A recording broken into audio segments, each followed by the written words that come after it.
वर्तमान जो यहाँ के विधायक है विजय शंकर दुबे, वो भी दावेदारी में थे। बहुत सारे लोगों का नाम आया, लेकिन आखिरकार आकाश प्रसाद सिंह को टिकट क्यों मिला? अगर आकाश प्रसाद सिंह को यहाँ की जनता आम आवाम जिताती है तो प्रमुख मुद्दे क्या होंगे?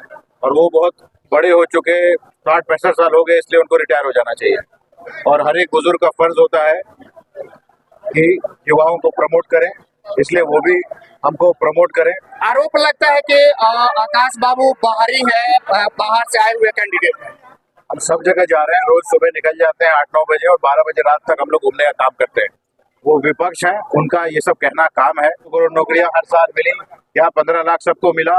मोदी जी 56 इंच के सीना का बात करते थे और चाइना ने भारत की जमीन कब्जा ली। देवसांग प्लेन्स में 26 पेट्रोलिंग पॉइंट्स, जहाँ पेट्रोलिंग हमारी सेना करती थी, आज नहीं कर रही है।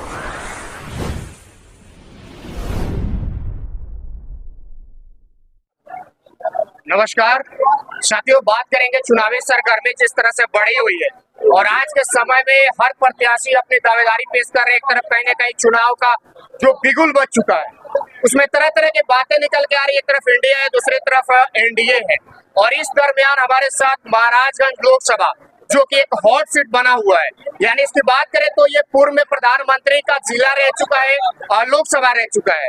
आज हम बात करेंगे, हमारे साथ इंडिया गठबंधन कांग्रेस के प्रत्याशी आकाश प्रसाद सिंह है। बात करेंगे, युवा है, युवाओं के बीच जा रहे हैं, युवा इनको कैच कर रहे हैं, प्रेम दे रहे हैं, भाईचारे के साथ इनको अपना रहे हैं। आखिरकार में रिजल्ट जो है 25 को यहाँ पे चुनाव है और 4 तारीख को यहाँ रिजल्ट आने वाले हैं। इस दरमियान मुलाकात हुई तो सबसे पहला और बहुत सारे सवाल महाराजगंज से निकल के आएंगे जिसमें हमारी चर्चा होगी। सबसे पहले स्वागत है आकाश जी। मैंने बहुत धन्यवाद, आपके सारे दर्शकों को मैं प्रणाम करता हूँ। और सवाल है कि आप युवा हैं, इसके पूर्व में भी आपने चुनाव लड़ा मोतिहारी से 2019 में। 27 साल की उम्र में आपने चुनाव लड़ा, आज 32 साल की उम्र में आप दोबारा चुनाव मैदान में आए। युवाओं के लिए क्या कहिएगा? मैं बस धन्यवाद करना चाहता हूँ सारे युवा साथियों को महाराजगंज में, जिस प्रकार से मेरा स्वागत सम्मान लोगों ने किया है, जिस ऊर्जा और जिस जुनून से मेरे साथ इस चुनाव में लोग लगे हुए हैं, मेरे पास शब्द नहीं है धन्यवाद करने के। मैं बस सोचता हूँ किसे कैसे मैं लौटा पाऊँ।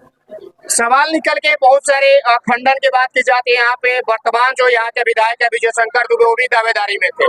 बहुत सारे लोगों का नाम आया, लेकिन आखिरकार आकाश प्रसाद सिंह को टिकट क्यों मिला? इस सवाल का उत्तर सोनिया जी दे सकती है, खड़गे साहब दे सकते हैं। कई नाम जाते हैं, स्क्रीनिंग होती है, 20-25 नाम स्क्रीनिंग में जाता है, फिर उससे छट के 4-5 नाम सीईसी में जाता है, फिर पार्टी फैसला करती है। मैं उचित कार्यकर्ता नहीं हूँ जो इस सवाल का जवाब दे सके। सवाल वही है कि आखिरकार में जो चीजें हैं अभी वर्तमान में कांग्रेस पार्टी में 9 सीटें मिले, जिसमें सबसे हॉट सीट महाराजगंज का, जिसकी वजह से यहाँ पे लेट भी हुआ, कैंडिडेट की घोषणा भी काफी लेट से हुई। इस बीच में 20-25 दिन का समय है, इसमें अपने आप को आकाश प्रसाद सिंह कहाँ देखते हैं? नहीं, लेट क्या घोषणा हुई? मैं कहता है पोलिंग से 40 दिन पहले हुई है। 23 तारीख को घोषणा हुई है।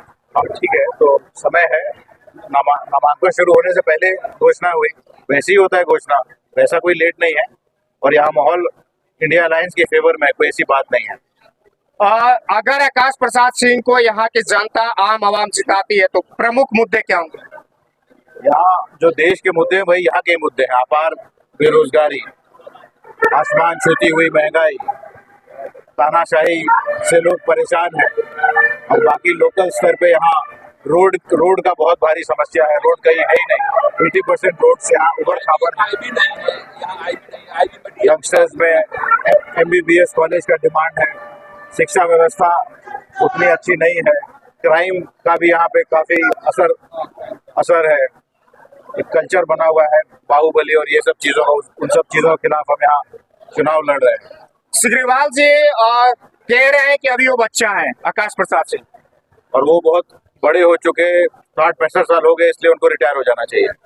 और हर एक बुजुर्ग का फर्ज होता है कि युवाओं को प्रमोट करें, इसलिए वो भी हमको प्रमोट करें।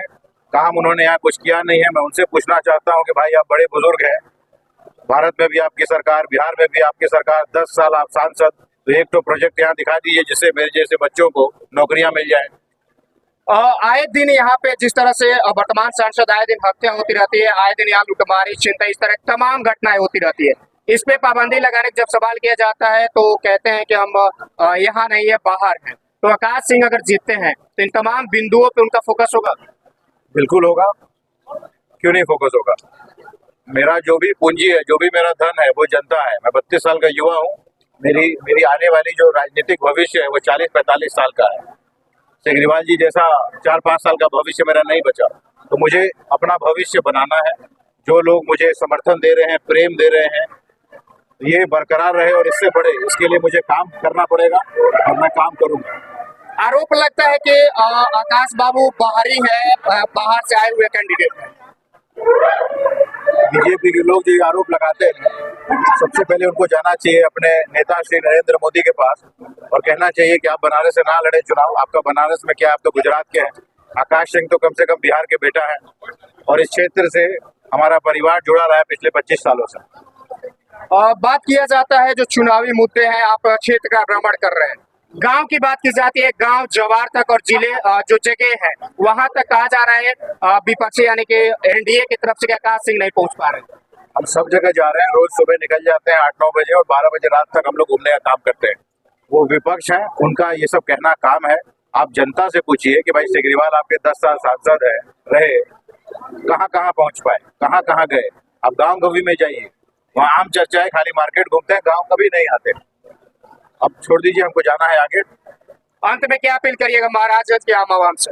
अंत में हम यही अपील करेंगे कि वोट किसी पार्टी के लिए ना दें, वोट स्वयं के लिए दें। ये जो चुनाव होता है ये त्योहार नेताओं और पॉलिटिकल वर्कर्स का नहीं होता, ये चुनाव होता है आम जनता का। यही वक्त होता है जिस समय बड़े से बड़ा मेंबर ऑफ पार्लियामेंट, बड़े से बड़ा मुख्यमंत्री, बड़े से बड़ा प्रधानमंत्री आपके सामने आता है, झुकता है।